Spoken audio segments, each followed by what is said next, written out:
গাজওয়াতুল হিন্দ এর সংক্ষিপ্ত আলোচনা। আপনারা দেখতে পাচ্ছেন ভারত বাংলাদেশের একটি মানচিত্র এবং গাজওয়াতুল হিন্দ এর সংক্ষিপ্ত আলোচনা। এই গাজওয়াতুল হিন্দ কি, এর সংক্ষিপ্ত আলোচনা এই পোস্টে আমি করব। আপনাদের যাদেরকে ভালো লাগবে পোস্টটিতে লাইক, কমেন্ট ও শেয়ার করে দেবেন। আমি গাজওয়াতুল হিন্দ সম্পর্কে কিছু আলোচনা এই পোস্ট থেকে করছি। ধেয়ে আসছে গাজওয়াতুল হিন্দ পৃথিবীতে সবচেয়ে বড় যে ধর্মযুদ্ধ হবে সেটাই হলো গাজওয়ায়ে হিন্দ তথা হিন্দুস্তান ভারতের বিরুদ্ধে মুসলমান উম্মার যুদ্ধ। এই সম্মানিত যুদ্ধে নিশ্চিত মুসলমান উম্মার বিজয় লাভ করবেন। সুবহান আল্লাহ। কিন্তু এই সম্মানিত যুদ্ধের 1/3 মুসলমান শাহাদাত বরণ করবেন এবং শেষ অংশ যুদ্ধ শেষ করে বিজয় লাভ করবেন। সুবহানাল্লাহ। যারা এই সম্মানিত যুদ্ধে শাহাদাত বরণ করবেন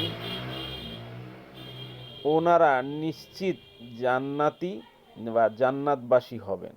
সুবহানাল্লাহ। এবং যেসব মুসলমানগণ এই সম্মানিত যুদ্ধে বিজয়ী হয়ে গাজী হয়ে ফিরবেন ওনারা ঈমান নিয়ে মৃত্যুবরণ করবেন, ঈমান নিয়ে মৃত্যুবরণ করে জান্নাতবাসী হবেন। সুবহানাল্লাহ। আবার এই সম্মানিত যুদ্ধ থেকে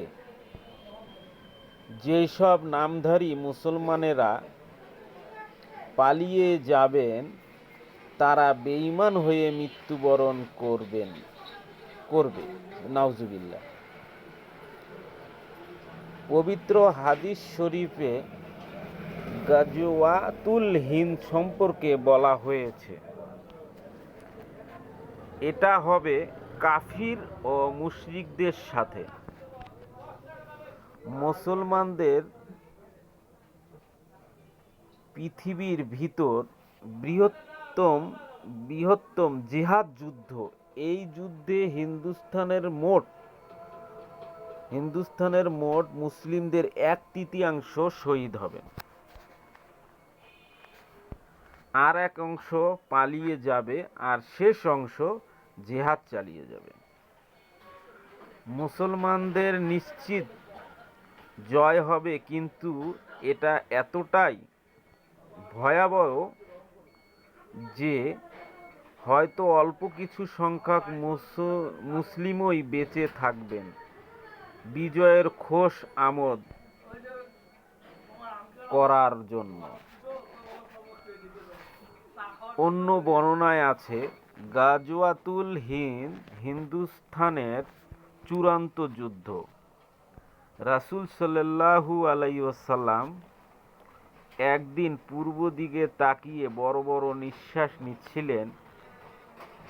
এমন সময় এক সাহাবী রাসূল সাল্লাল্লাহু আলাইহি ওয়াসাল্লামকে জিজ্ঞেস করেন, ইয়া রাসূলুল্লাহ সাল্লাল্লাহু আলাইহি ওয়াসাল্লাম, আপনি এমন করছেন কেন? রাসূল সাল্লাল্লাহু আলাইহি ওয়াসাল্লাম বলেন, আমি পূর্ব দিকে বিজয়ের গন্ধ পাচ্ছি। সাহাবায়ে কেরাম রাদিয়াল্লাহু তাআলা আনহুমা জিজ্ঞেস করলেন, ইয়া রাসূল সাল্লাল্লাহু আলাইহি ওয়াসাল্লাম, আপনি কিসের বিজয় গন্ধ পাচ্ছেন? রাসূল সাল্লাল্লাহু আলাইহি ওয়াসাল্লাম বলেন, পূর্ব দিকে মুসলিম ও মুশরিকদের যারা মূর্তি পূজা করেন। সাথে যুদ্ধ শুরু হবে। যুদ্ধটা হবে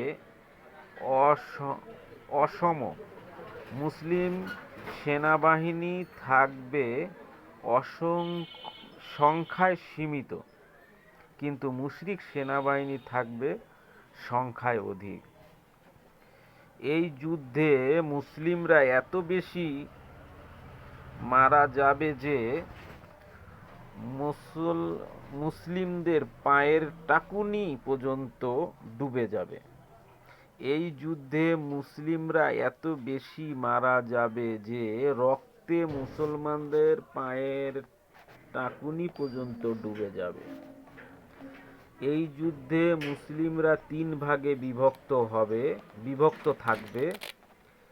এক ভাগ বিশাল মুশরিক বাহিনী দেখে ভয়ে পালিয়ে যাবে, তারা হলো জাহান্নামী।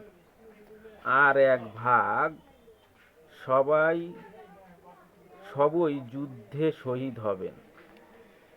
শেষ ভাগ আল্লাহর উপর ভরসা করে যুদ্ধ চালিয়ে যাবে এবং শেষ পর্যন্ত জয়লাভ করবেন। রাসূল সাল্লাল্লাহু আলাইহি ওয়াসাল্লাম বলেন, এই যুদ্ধ বদরের যুদ্ধের সমতুল্য। সুবহানাল্লাহ। গাজওয়াতুল হিন্দ এর সংক্ষিপ্ত আলোচনা এখানে শেষ করলাম। যাদের ভালো লাগবে লাইক করবেন। ধন্যবাদ সবাইকে।